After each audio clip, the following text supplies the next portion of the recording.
Hello everyone, welcome back to my YouTube channel. In today's video, we'll be looking at the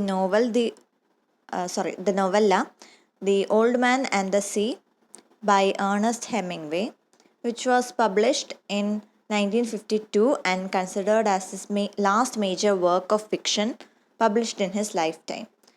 And the novella centers upon Santiago, an aging fisherman who struggles against a marlin, which is a fish, far out in the Gulf Stream.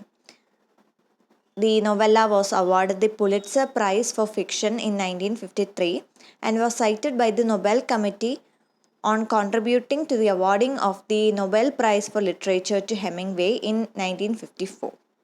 And it is the success of this novella that made him an international celebrity. So basically, Hemingway wanted to use the story of the old man to show the horror in struggle and to draw biblical parallels to life in his modern world. And it served to reinvigorate Hemingway's literary reputation and prompted a re-examination of his body of works.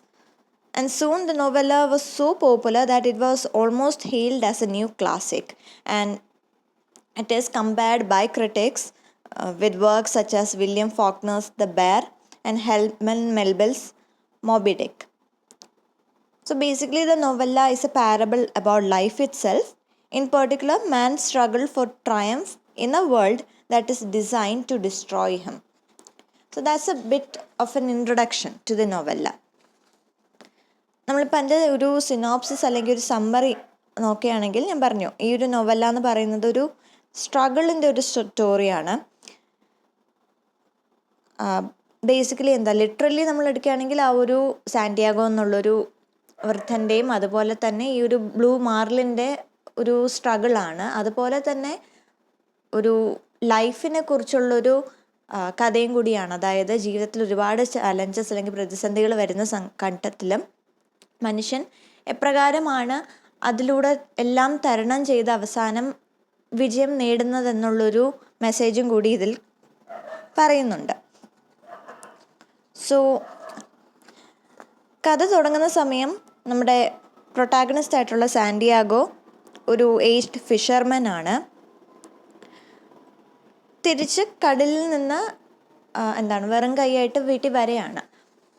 അപ്പോൾ പറയുന്നത് 84 ദിവസം കടന്നു പോയി സാന്റിയാഗോക്ക് ഒരു മീൻ പിടിച്ചിട്ട്, അതും ഒരു Marlin എന്നൊരു വലിയൊരു മത്സ്യത്തെ പിടിക്കാനാണ് സാന്റിയാഗോയുടെ ലക്ഷ്യം.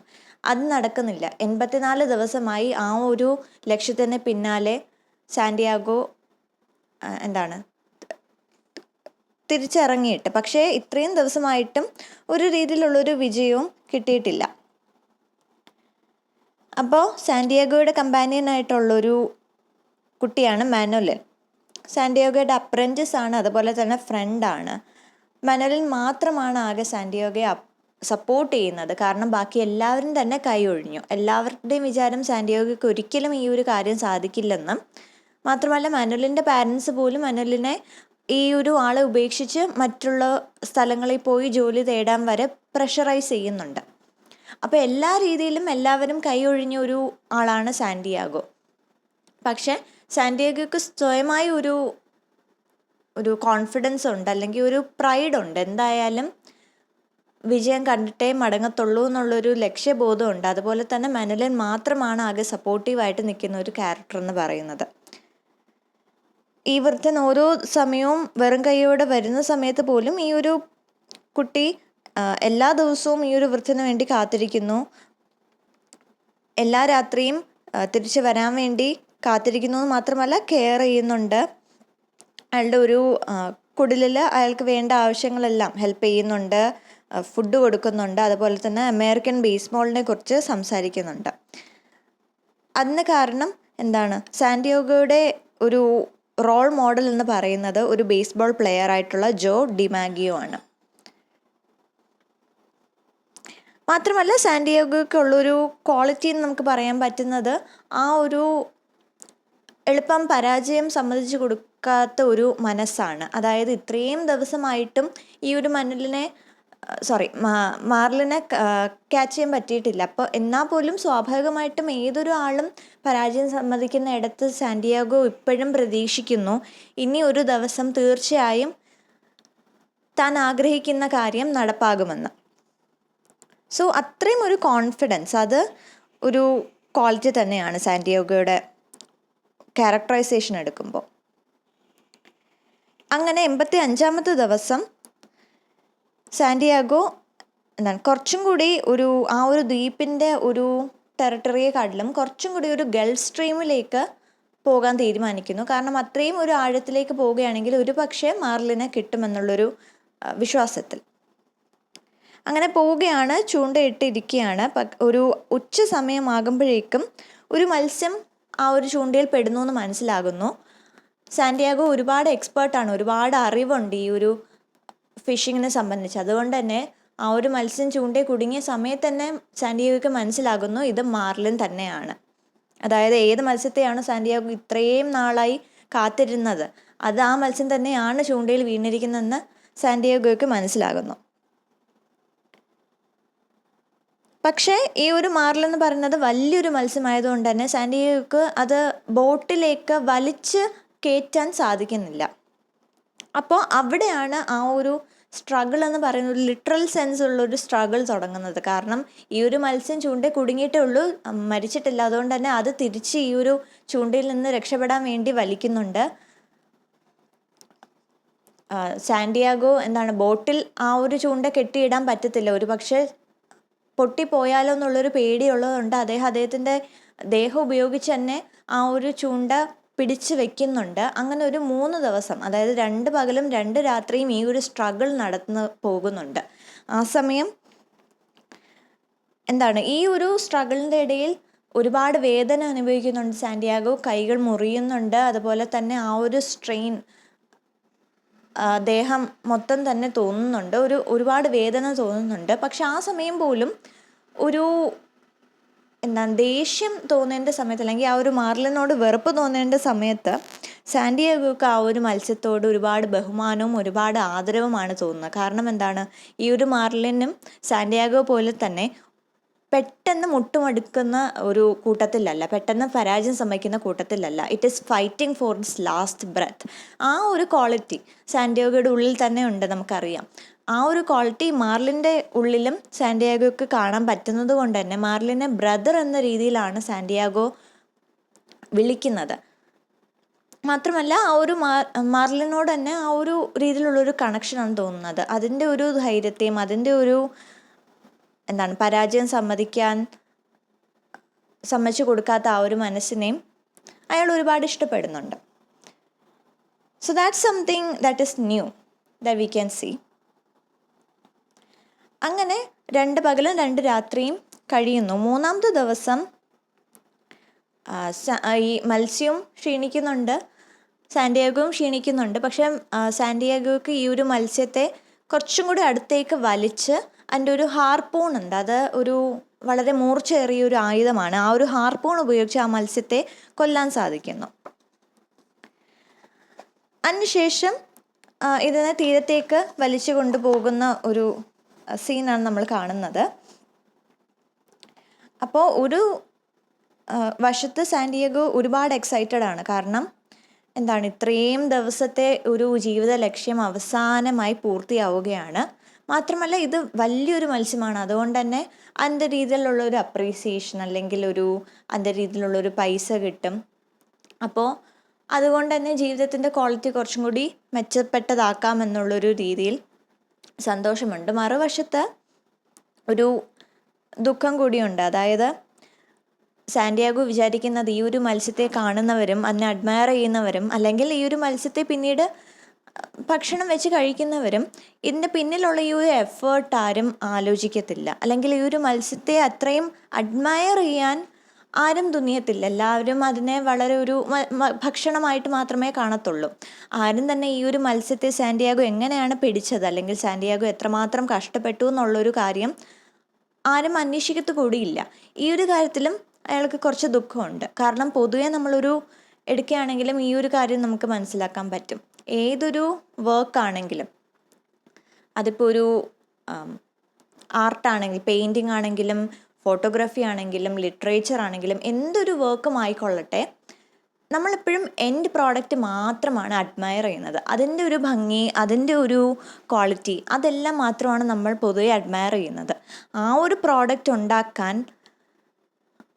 എടുത്ത എഫേർട്ടും അല്ലെങ്കിൽ അതിന് പിന്നിലുള്ള വിയർപ്പും വേദനയും ഒന്നും തന്നെ ആരും അറിയുന്ന പോലുമില്ല, ആരും അന്വേഷിക്കുന്നില്ല. അത് പൊതുവേ നമ്മളുടെ ഒരു മെറ്റീരിയലിസ്റ്റിക് ആയിട്ടുള്ള സൊസൈറ്റിയുടെ സ്വഭാവമാണ്. ഈ ഒരു കാര്യമാണ് സാന്റിയാഗോ പറയുന്നത്. അപ്പോൾ ഈ ഒരു മത്സ്യത്തിൻ്റെ ബോഡിയും കൊണ്ട് ഈ ഒരു ബോട്ടിൽ സാന്റിയാഗോ വരികയാണ്. ഈ സമയം ഞാൻ പറഞ്ഞു, മത്സ്യം വലിയൊരു മത്സ്യം ആയതുകൊണ്ട് തന്നെ ബോട്ടിലേക്ക് വലിച്ചു കയറ്റാൻ സാധിക്കുന്നില്ല. അത് വെള്ളത്തിൽ തന്നെ കിടക്കുകയാണ്. ഈ ഒരു ചൂണ്ട ഉപയോഗിച്ച് തന്നെ വലിച്ചു കൊണ്ട് പോവുകയാണ്.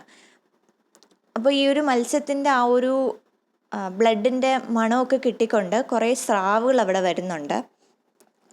അത് ഈ ഒരു സാന്റിയാഗോ അറ്റാക്ക് ചെയ്യുന്നുണ്ട്. കാരണം അവർക്കും ഈ ഒരു മത്സ്യത്തിൻ്റെ പങ്ക് വേണം. സാന്റിയാഗോ ആ ഒരു ഹാർപ്പൂൺ, നേരത്തെ ഉപയോഗിച്ച ആ ഒരു മൂർച്ചയുള്ള വെപ്പൺ ഉണ്ടല്ലോ, ഹാർപ്പൂൺ, അത് ഉപയോഗിച്ച് ഫൈറ്റ് ചെയ്യുന്നുണ്ട്. കുറേയൊക്കെ ഷാർക്സിനെ കൊല്ലുന്നുണ്ട്, അല്ലെങ്കിൽ അടിച്ചോടിക്കാൻ സാധിക്കുന്നുണ്ടെങ്കിലും ഇതൊരു കൂട്ടാക്രമണമായിരുന്നു. ഇതിൻ്റെ ഇടയ്ക്ക് ആയുധങ്ങൾ നഷ്ടപ്പെടുന്നുണ്ട്. മാത്രമല്ല, ഓരോ വശത്തുകൂടി കുറച്ച് സ്രാവുകൾ അറ്റാക്ക് ചെയ്യുന്ന സമയത്ത് മറുവശത്ത് ബാക്കി സ്രാവുകളെല്ലാം ഈ ഒരു മീനിൻ്റെ ജഡം കഴിക്കാൻ തുടങ്ങി. അപ്പോൾ അങ്ങനത്തെ രീതിയിൽ തീരത്തോട് അടുക്കുന്ന സമയത്ത് ഈ ഒരു മീനിൻ്റെ സ്കെലട്ടൻ മാത്രമാണ് അവശേഷിച്ചിരുന്നത്. ഒട്ടുമിക്ക മാംസഭാഗങ്ങളും ആ ഒരു സ്രാവുകൾ ഭക്ഷിച്ചുകൊണ്ട് പോയി. അത് രാത്രി സമയമായിരുന്നു. അതുകൊണ്ട് സാന്റിയാഗോ പിന്നീടൊന്നും ചെയ്തില്ല. സാന്റിയാഗോ ആ ഒരു തീരത്തെത്തി ആ ഒരു മത്സ്യത്തിൻ്റെ ജഡം അവിടെ വെച്ച് കൊണ്ടിട്ടതിന് ശേഷം കുടിലിൽ പോയി കിടന്നുറങ്ങുന്നു. അടുത്ത ദിവസം രാവിലെ മനലിൻ വരെയാണ്. മനലിൻ വരുമ്പോൾ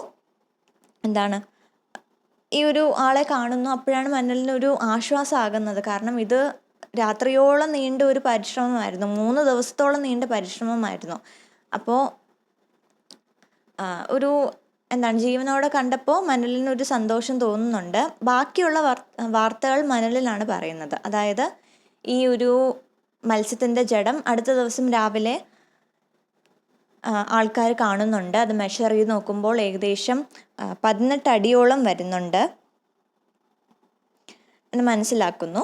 എഗെയിൻ സാന്റിയാഗോ എങ്ങനെയാണോ വിചാരിച്ചത് അതുപോലെ തന്നെ എല്ലാവരും അഡ്മയർ ചെയ്യുന്നുണ്ട്. പല ടൂറിസ്റ്റുകൾക്കും ഇത് ഏത് രീതിയിലുള്ളൊരു മത്സ്യമാണെന്ന് പോലും മനസ്സിലാകുന്നില്ല. ഇതൊരു സ്രാവാണെന്നൊക്കെ വിചാരിക്കുന്നവരുണ്ട്. അങ്ങനത്തെ കുറച്ച് ടോക്ക് അത് മനലിൻ പറയുന്നുണ്ട്.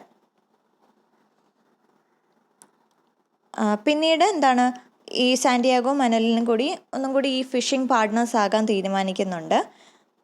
കഥയുടെ അവസാനം സാന്റിയാഗോ വീണ്ടും ഉറക്കത്തിലേക്ക് പോവുകയാണ്. അവിടെ അദ്ദേഹം നിരന്തരമായി കാണുന്ന ഒരു സ്വപ്നമാണ് ആഫ്രിക്കൻ ബീച്ചിൽ കുറച്ച് സിംഹങ്ങൾ. ആ ഒരു ഡ്രീം വെച്ചിട്ടാണ് ഈ ഒരു സ്റ്റോറി അവസാനിക്കുന്നത്. അതാണ് കഥയുടെ സിനോപ്സിസ്. അപ്പോൾ ക്യാരക്ടേഴ്സിൻ്റെ നോക്കുകയാണെങ്കിലും നമ്മുടെ പ്രൊട്ടാഗണിസ്റ്റ് സാന്റിയാഗോ ആണ്. സാന്റിയാഗോ ഞാൻ പറഞ്ഞു ഒരു ക്യൂബൻ ഫിഷർമാൻ ആണ്. ഒരുപാട് എക്സ്പേർട്ട് ആണെങ്കിൽ, ഒരുപാടധികം അറിവുണ്ടെങ്കിൽ പോലും കഴിഞ്ഞ കുറച്ച് ദിവസങ്ങളായി, ഏകദേശം 84-85 ദിവസങ്ങളായി ഒരു ബാഡ് ലക്കാണ് അയാളെ ഫോളോ ചെയ്തുകൊണ്ടിരിക്കുന്നത്. അയാളുടെ ജീവിത ലക്ഷ്യമായിട്ടുള്ള മാർലിനെ പിടിക്കാൻ സാധിക്കുന്നില്ല ഇത്രയും ദിവസമായിട്ട്. പക്ഷേ മറ്റ് ആൾക്കാരിൽ നിന്ന് വേറിട്ട് നിൽക്കുന്ന ഒരു ക്വാളിറ്റി എന്ന് പറയുന്നത് ഇതാണ്. സ്വാഭാവികമായിട്ടും ഇങ്ങനൊരു അവസരത്തിൽ ആരായാലും പരാജയം സമ്മതിച്ച് മടങ്ങുന്നതാണ്. പക്ഷെ സാന്റിയാഗോ മാത്രം ഒരു സ്വന്തം കഴിവിലും ഒരു പ്രതീക്ഷ വയ്ക്കുന്നുണ്ട്. അതായത് ഒരു ദിവസം തീർച്ചയായും ഇത് സാധിക്കുമെന്നുള്ളൊരു രീതിയിൽ അത്രമാത്രം കോൺഫിഡൻ്റ് ആണ് സാന്റിയാഗോ. അതുകൊണ്ട് തന്നെയാണ് അടുത്ത ദിവസം ഒരു 3 ദിവസത്തെ സ്ട്രഗിളിന് ശേഷമാണെങ്കിലും അവസാനം സ്കെലട്ടനായി പോയെങ്കിൽ പോലും ആ ഒരു മത്സ്യത്തെ മാർലിനെ സാന്റിയാഗോയ്ക്ക് പിടിക്കാൻ സാധിക്കുന്നത്. കാരണം സാന്റിയാഗോയുടെ ലക്ഷ്യമെന്ന് പറയുന്നത് ഒരിക്കലും ഈ തീരത്ത് വന്ന് എല്ലാവരോടും വീമ്പിളക്കുന്നതായിരുന്നില്ല. വേണമെങ്കിൽ അങ്ങനെ ചെയ്യാമായിരുന്നു. ആ രാത്രി നിന്ന് എല്ലാവരെയും വിളിച്ചു വരുത്തി ഞാനാണ് ഈ ഒരു മത്സ്യത്തെ പിടിച്ചത് എന്നുള്ള രീതിയിൽ താൻ ഇത്രമാത്രം എഫേർട്ട് എടുത്തു എന്നുള്ളൊരു കഥ പറയാമായിരുന്നു, വീമ്പിളക്കാമായിരുന്നു. പക്ഷെ സാന്റിയാഗോ അത് ചെയ്യുന്നില്ല. കാരണം എന്താണ്, സാന്റിയാഗോയുടെ ലക്ഷ്യമെന്ന് പറയുന്നത് ഒരിക്കലും ബോസ്റ്റ് ചെയ്യാനല്ല. അതൊരു രീതിയിൽ ഒരു പ്രൈവറ്റ് ഗോളാണ്. മാർലിനെ പിടിക്കുക എന്നുള്ളൊരു പ്രൈവറ്റ് ഗോൾ മാത്രം. അത് പിടിക്കുകയും ചെയ്തു. And he is satisfied with that. He doesn't need to boast about it or to prove himself to anyone else. രണ്ടാമത്തെ ക്യാരക്ടറായിട്ട് വരുന്നത് മാർലിനാണ്. മാർലിൻ നമ്മൾ പറഞ്ഞു ആ ഒരു മത്സ്യമാണ്. മാത്രമല്ല സാന്റിയാഗോയുടെ ജീവിത ലക്ഷ്യമാണ്. ഏകദേശം 18 അടിയോളം മെഷർ ചെയ്തപ്പെട്ട ഒരു മത്സ്യമാണ്.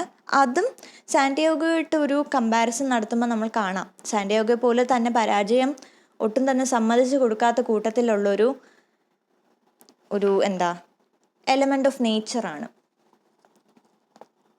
അതുകൊണ്ട് തന്നെയാണ് സാന്റിയാഗോ പോലും ബ്രദർ എന്ന രീതിയിൽ മാർലിനെ കാണുന്നത്. പിന്നീട് മനോലിൻ ഒരു ഇമ്പോർട്ടൻ്റ് ആയിട്ടൊരു ക്യാരക്ടറാണ്. കാരണം ബാക്കി എല്ലാവരും പുറംതിരിഞ്ഞ സന്ദർഭത്തിൽ പോലും മനോലിൻ മാത്രം സാന്റിയാഗോയെ കൈവിടുന്നില്ല.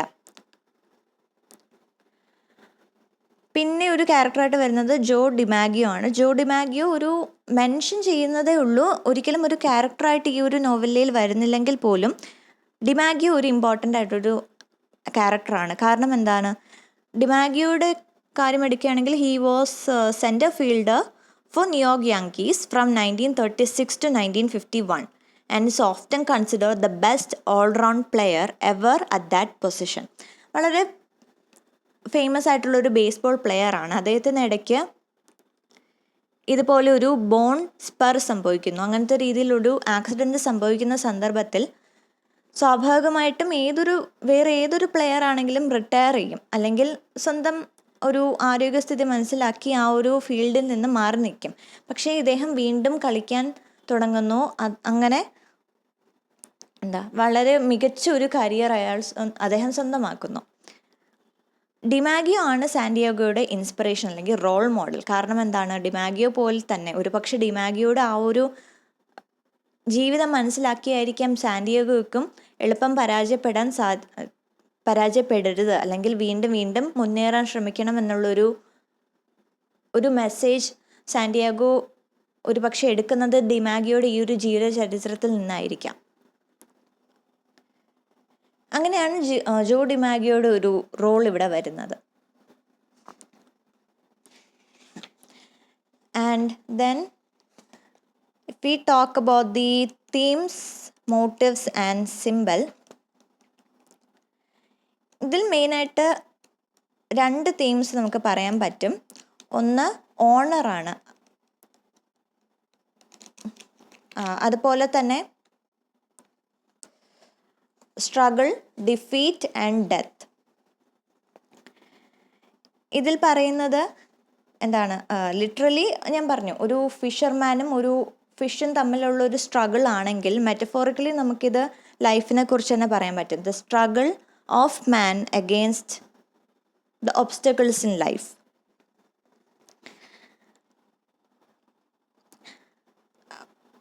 And what else? According to Santiago, man is not made for defeat. A man can be destroyed but not defeated. So in Hemingway's portrait of the world, death is inevitable, but the best man or animal will nonetheless refuse to give in to this power. കഥ എടുക്കുകയാണെങ്കിലും ഒരു മരണം എന്നുള്ളൊരു ക്യാരക്ടറും കൂടി ഇവിടെ ഉണ്ട്, invisible ആയിട്ട് തന്നെ ഉണ്ട്. കാരണം മരണം ഏത് സമയവും ആർക്കും സംഭവിക്കാം. ഈ ഒരു കഥയിൽ സാന്റിയാഗോയ്ക്കും മരണം സംഭവിക്കാമായിരുന്നു, അതുപോലെ തന്നെ മാർലിനും മരണം സംഭവിക്കാമായിരുന്നു. ആ ഒരു ചുണ്ടിൽ കുടുങ്ങുന്ന സന്ദർഭത്തിൽ അവർ തമ്മിലുള്ളൊരു സ്ട്രഗിൾ നമ്മൾ പറഞ്ഞു. ഏകദേശം 2 പകലും 2 രാത്രിയും നീണ്ടു നിൽക്കുന്ന ഒരു സ്ട്രഗിളാണ്. ഈ ഒരു സ്ട്രഗിളിൻ്റെ ഇടയിൽ ഒരു പക്ഷേ സാന്റിയാഗോയ്ക്ക് ജീവൻ നഷ്ടപ്പെടാമായിരിക്കാം, അല്ലെങ്കിൽ അവസാനം 3-ാമത്തെ ദിവസം നമ്മൾ കണ്ടതുപോലെ തന്നെ മാർലിനും ജീവൻ നഷ്ടപ്പെടാമായിരിക്കാം. പക്ഷേ അവർ മരണം മുന്നിൽ കണ്ടിട്ട് പോലും അവർ പരാജയം സമ്മതിച്ചു കൊടുക്കുന്നില്ല. ലാസ്റ്റ് മിനിറ്റ് വരെ അവർ ഫൈറ്റ് ചെയ്യുന്നുണ്ട്. സോ ആ ഒരു പോയിൻ്റാണ് ഇവിടെ വരുന്നത്. Death is inevitable, but that doesn't mean you should give up easily. You should fight till your last breath. അങ്ങ് ഒരു മെസ്സേജാണ് ഇവിടെ പറയുന്നത്. And it connects with the theme of honour. കാരണം അത് മാർലിൻ്റെ ആ ഒരു കേസ് എടുത്തപ്പോൾ നമ്മൾ പറഞ്ഞതാണ്, Santiago actually finds the marlin worthy of a fight because it was brave and it was also fighting till its last breath. It was not giving up at all. So that is why Santiago considers the marlin as his brother and less than an opponent or just a fish. And even Santiago at the end of the novella is never defeated. Instead, he emerges as a hero. And his struggles does not enable him to change man's place in the world. Rather, it enables him to meet his most dignified destiny. അതായത് കഥയുടെ അവസാനം നമ്മൾ കാണുന്നുണ്ട് മാർലിൻ്റെ ആ ഒരു skeleton മാത്രമാണ് കിട്ടുന്നത് എന്നുള്ള രീതിയിൽ ഒരു പക്ഷെ നമുക്ക് ഒരു ഇൻ്റർപ്രിട്ടേഷൻ തോന്നുമായിരിക്കാം ഇയാൾ തോറ്റുപോയല്ലോ എന്നുള്ള രീതിയിൽ. പക്ഷെ അത് ആ ഒരു ഇൻ്റർപ്രിട്ടേഷൻ എടുക്കേണ്ട ആവശ്യമില്ല. കാരണം ഞാൻ പറഞ്ഞതുപോലെ തന്നെ സാന്റിയാഗോയുടെ ഉദ്ദേശം എന്ന് പറയുന്നത് ഒരിക്കലും ഇവിടെ വന്ന് എല്ലാവരുടെ അടുത്തും വീമ്പിളക്കുന്ന ഒരു കാര്യമായിരുന്നില്ല. മാർലിനെ ഫ്ലഷോട് കൊണ്ടുവന്ന് കാണിക്കണമെന്ന് ആർക്കും പ്രോമിസ് കൊടുത്തിട്ടില്ല. അതല്ലായിരുന്നു സാന്റിയാഗോയുടെ ലക്ഷ്യം. സാന്റിയാഗോയുടെ ലക്ഷ്യം വളരെ പ്രൈവറ്റ് ആയിരുന്നു. മാർലിനെ പിടിക്കുക എന്ന് മാത്രമായിരുന്നു. അത് അയാൾ അച്ചീവ് ചെയ്യുകയും ചെയ്തു. സോ അതുകൊണ്ട് തന്നെ കഥയുടെ അവസാനം ഒരുപക്ഷെ നമുക്ക് തോന്നുമായിരിക്കാം ഇയാൾ തോറ്റുപോയല്ലോ എന്ന് നമുക്കൊരു പക്ഷെ തോന്നിയാൽ പോലും പോപ്പുലർ ആയിട്ടുള്ളൊരു ഇൻ്റർപ്രിട്ടേഷൻ അങ്ങനെയല്ല. And the second theme is pride. അതായത് ഏതൊരു സ്റ്റോറി എടുക്കുമ്പോഴും, കൂടുതലും ട്രാജിക് ഹീറോസിൻ്റെ സ്റ്റോറി എടുക്കുമ്പോഴും അവരുടെ ഒരു ഫ്ലോ എന്ന് പറയുന്നത് പ്രൈഡാണ്. ഒരു ആത്മാഭിമാനം. അതൊരു പക്ഷേ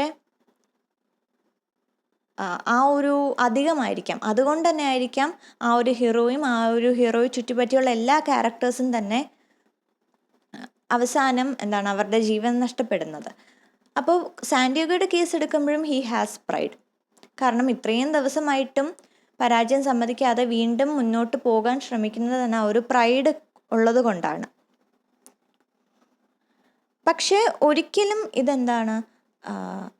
സാന്റിയാഗോ അറിയാതെ പോകുന്നൊരു കാര്യമല്ല. കാരണം പൊതുവേ നമ്മൾ ട്രാജഡീസ് എടുക്കുമ്പോൾ ഹീറോ പലപ്പോഴും അറിയുന്നില്ല തനിക്കിങ്ങനെ ഒരു പ്രൈഡ് ഉണ്ട് അല്ലെങ്കിൽ ഇങ്ങനെ ഒരു ട്രാജിക് ഫ്ലോ ഉണ്ടെന്നൊരു കാര്യം ഹീറോ മനസ്സിലാക്കുന്നില്ല. പക്ഷെ ഇവിടെ അങ്ങനെയല്ല. സാന്റിയാഗോ വളരെയധികം മനസ്സിലാക്കുന്നുണ്ട് തനിക്കിങ്ങനെ ഒരു ക്വാളിറ്റി ഉണ്ടെന്നും ഇങ്ങനെ ഒരു ഫ്ലോ ഉണ്ടെന്നൊരു കാര്യം സാന്റിയാഗോ മനസ്സിലാക്കുന്നുണ്ട്. അത് ഈ ഒരു സീനിലാണ് വരുന്നത്.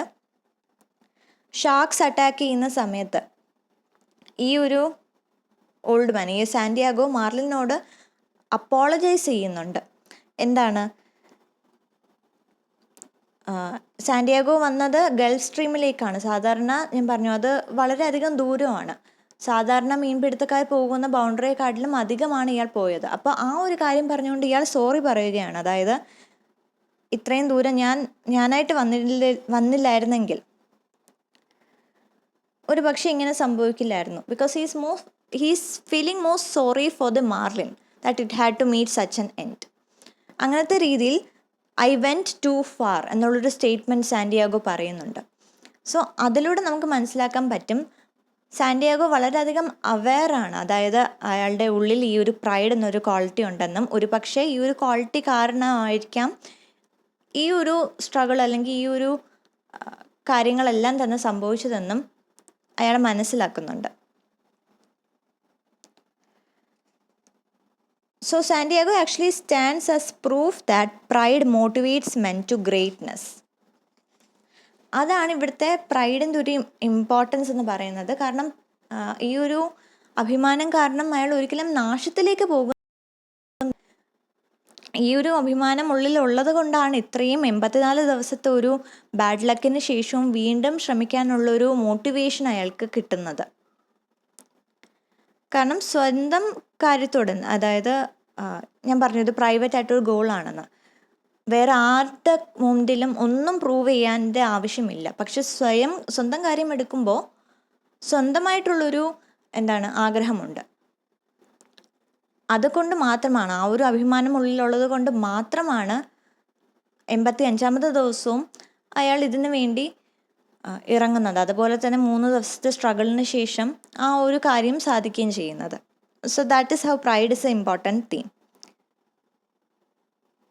ആൻഡ് ടോക്കിംഗ് അബൌട്ട് മോട്ടീവ്, ഇവിടെ കുറച്ച് ബിബ്ലിക്കൽ അലൂഷൻസും പറയുന്നുണ്ട്. അതായത് ക്രൂസിഫിക്ഷൻ ഇമേജറി ഉണ്ട്. സാന്റിയാഗോ ഏകദേശം ക്രൈസ്റ്റുമായിട്ട് ലിങ്ക് ചെയ്യുന്ന പല ഫാക്ടേഴ്സ് നമുക്കിൽ കാണാൻ പറ്റും. ഒന്ന്, ആ ഒരു മാർലിൻ ചൂണ്ടയിലാകുന്ന സമയം ഞാൻ പറഞ്ഞു, ചൂണ്ട പൊട്ടിപ്പോകുമെന്നുള്ളൊരു ഭയത്തിൽ സാന്റിയാഗോ സ്വന്തം ദേഹം ഉപയോഗിച്ചാണ് ആ ഒരു ചൂണ്ട വലിക്കുന്നത്. ആ സമയം കയ്യിൽ മുറിവുണ്ടാകുന്നുണ്ട്. അത് കമ്പയർ ചെയ്യുന്നത് ക്രൈസ്റ്റിൻ്റെ സ്റ്റിഗ്മാറ്റയോടാണ് കമ്പയർ ചെയ്യുന്നത്. അതുപോലെ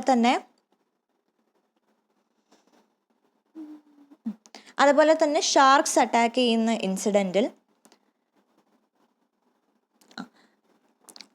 ഹെമിംഗ്വേ പറയുന്നുണ്ട്, ആ ഒരു സാന്റിയാഗോ ഒരു രീതിയിൽ നിലവിളിക്കുന്നുണ്ട്. അതെങ്ങനെയാണ് ഹെമിംഗ്വേ കമ്പയർ ചെയ്യുന്നത്? ഒരു മനുഷ്യൻ്റെ കയ്യിലേക്ക് ഈ ഒരു ആണി അടിച്ച് കയറ്റുന്ന സന്ദർഭത്തിൽ എങ്ങനെയാണോ ആ ഒരു മനുഷ്യൻ നിലവിളിക്കുന്നത്, അതുപോലെയാണ് സാന്റിയാഗോ നിലവിളിച്ചതെന്നൊരു comparison. So that's again link to Christ and the crucifixion scene. പിന്നീട് സാന്റിയാഗോ ആ ഒരു ബോട്ടിൽ മാസ്റ്റുമായിട്ട് സ്ട്രഗിൾ ചെയ്യുന്ന ഒരു സീനും അഗെയിൻ ക്രൈസ്റ്റ് ആ ഒരു കുരിശ് ചുമക്കുന്ന ആ ഒരു സീനുമായിട്ട് കമ്പയർ ചെയ്യുന്നുണ്ട്. ഏറ്റവും അവസാനത്തെ സീൻ സാന്റിയാഗോ എങ്ങനെയാണോ തിരിച്ച് വന്ന കട്ടിലിൽ കിടക്കുന്നത് അതും ഡിസ്ക്രൈബ് ചെയ്യുന്നുണ്ട്. Face down with his arms out straight and palms of his hand up. ആ ഒരു ഡിസ്ക്രിപ്ഷൻ നമ്മൾ ഇമാജിൻ ചെയ്യുകയാണെങ്കിൽ അഗെയിൻ ഒരു ക്രൂസിഫിക്ഷൻ സീൻ നമുക്ക് ഓർമ്മയിൽ വരും. അപ്പം ഇങ്ങനത്തെ കുറച്ച് കാര്യങ്ങൾ പറഞ്ഞുകൊണ്ടാണ് ഹെമിംഗ്വേ സാന്റിയാഗോയെ ക്രൈസ്റ്റുമായി കമ്പയർ ചെയ്യുന്നത്. Hemingway employs these images in the final Christ, who exemplified transcendence by turning loss into gain, defeat into triumph, and even death into renewed life. അടുത്തൊരു മോട്ടീഫ് എന്ന് പറയുന്നത് life from death. Already discuss ചെയ്തതാണ്. Death is the unavoidable force in the novella, the one fact that no living creature can escape. But death, Hemingway suggests, is never an end in itself. In death, there is always the possibility of the most vigorous life. അത് രണ്ട് കേസിൽ നമുക്ക് പറയാൻ സാധിക്കും. Marlin മരിച്ചെങ്കിലും മാർലിൻ്റെ ആ ഒരു മാംസം കൊണ്ടാണ് ബാക്കി ലൈഫ് സസ്റ്റെയിൻ ചെയ്ത് പോയത്. സ്രാവുകളും സസ്റ്റെയിൻ ചെയ്ത് പോയത് മാർലിൻ്റെ ആ ഒരു മാംസം കഴിച്ചുകൊണ്ടാണ്. അതുപോലെ തന്നെ അത് തീരത്ത് അടുത്തിരുന്നെങ്കിൽ സാന്റിയാഗോ പറഞ്ഞതുപോലെ തന്നെ അത് ടൂറിസ്റ്റുകൾക്ക് വേണ്ടിയുള്ള ഭക്ഷണമാകുമായിരുന്നു.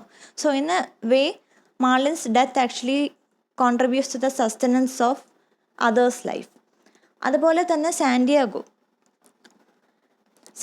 മരിക്കുമെങ്കിലും സാന്റിയാഗോയ്ക്ക് അറിയാം ഒരു കാലത്ത് താൻ മരിക്കുമെന്നുള്ളത്. പക്ഷേ അതേസമയം സാന്റിയാഗോയ്ക്ക് അറിയാം താൻ മരിച്ചാൽ പോലും തൻ്റെ അറിവ് അത് മറ്റ് ലോകത്തിനും അതുപോലെ തന്നെ അടുത്ത ജനറേഷനും പങ്കുവയ്ക്കാൻ മനലിനുണ്ട്. സാന്റിയാഗോയുടെ ഡിസൈപ്പിളായിട്ടും ഫ്രണ്ടായിട്ടുള്ള മനലിനുണ്ട് ആ ഒരു അറിവ് പങ്കുവയ്ക്കാൻ വേണ്ടി. So again even though after few years he might die, there is someone to carry on with his life work. So that is how life from death is a motive. Last is the lions on the beach. ഇത് ഒരു 3 പ്രാവശ്യം Santiago കാണുന്ന ഒരു ഡ്രീമാണ്. ആദ്യത്തെ പ്രാവശ്യം ആ ഒരു 3 ദിവസത്തെ ഫിഷിംഗ് എക്സ്പെഡിഷന് പോകുന്നതിന് മുമ്പ് കാണുന്ന ഒരു ഡ്രീമാണ്. രണ്ടാമത്തെ പ്രാവശ്യം ആ ഒരു ബോട്ടിൽ തന്നെ ആ ഒരു മാർലിനായിട്ട് സ്ട്രഗിൾ ചെയ്യുന്ന സമയത്ത് കുറച്ചൊന്ന് മയങ്ങുന്നുണ്ട്. ആ സമയം ഈ ഒരു ഡ്രീം കാണുന്നുണ്ട്. അവസാനം തിരിച്ചു കുടിലേക്ക് വന്ന് കിടക്കുന്ന സമയമാണ് അവസാനമായൊരു ഡ്രീം കാണുന്നത്. ഇതിൻ്റെ ഇമ്പോർട്ടൻസ് എന്ന് പറയുന്നത്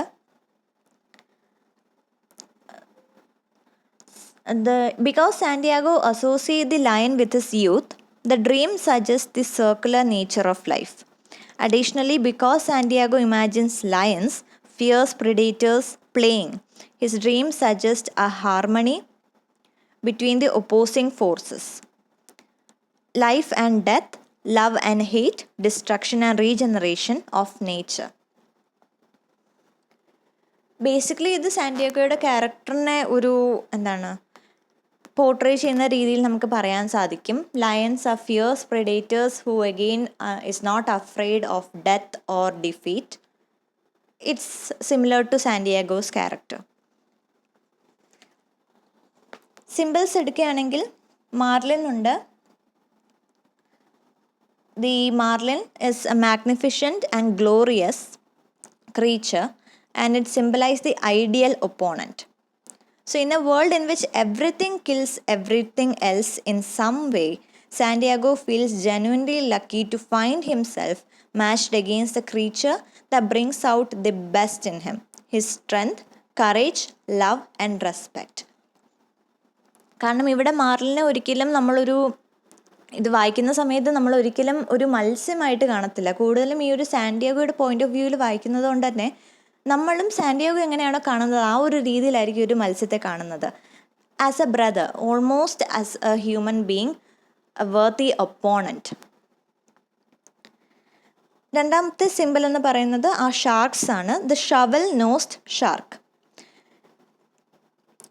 The shovel-nosed shark are a little more than moving appetite that thoughtlessly and gracelessly attack the marlin.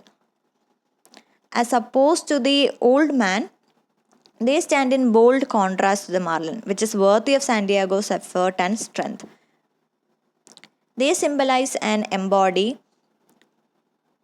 the destructive law of the universe and attest to the fact that those laws can be transcended only when equals fight to the death. Because they are base predators, Santiago wins no glory from battling them. Shark എങ്ങനെയാണ് simple ആകുന്നതെന്ന് വെച്ചാൽ മാർലിൻ്റെ നേരെ opposite ആയിട്ട് നിൽക്കുന്ന ക്രീച്ചേഴ്സാണ്. Marlin എങ്ങനെയാണോ സാന്റിയാഗോയുടെ ഉള്ളിൽ ആ ഒരു love, respect, bravery, അതെല്ലാം ആ ക്വാളിറ്റീസ് എല്ലാം മാർലിനിലുണ്ട്. അതിൻ്റെ നേരെ ഓപ്പോസിറ്റാണ് ഷാർക്കിലുള്ളത്. കാരണം അവരെല്ലാം കൂട്ടത്തോടെയാണ് ആക്രമിച്ചത്. ഒരു തോട്ട്ലെസ് ആയിട്ടും ഗ്രേസ്ലെസ് ആയിട്ടാണ് അറ്റാക്ക് ചെയ്യുന്നത്. അപ്പോൾ മാത്രമല്ല ഈ ഒരു ഷാർക്സിനെ ഫൈറ്റ് ചെയ്തുകൊണ്ട് സാന്റിയാഗോയുടെ ഉള്ളിൽ ഒരു രീതിയിലുള്ളൊരു ആദരവോ ഒരു രീതിയിലുള്ളൊരു ഫീലിങ്സോ അവർക്ക് വേണ്ടി ഉണ്ടാകുന്നില്ല. പക്ഷെ അതേസമയം മാർലിനോട് ഫൈറ്റ് ചെയ്യുന്ന സമയത്ത് സാന്റിയാഗോ അതിനെ ബ്രദറായിട്ട് വരെ കാണുന്നുണ്ട്. So that's the difference. ആ ഒരു കോൺട്രാസ്റ്റ് ആണ് ഈ ഒരു രണ്ട് സിമ്പിൾ തമ്മിൽ ഉള്ളത്. So that's the analysis of The Old Man and the Sea. I hope this was useful, and if yes, do like the video and share your opinions if you have any as well. And I'll see you in the next video. Thank you for listening and see you.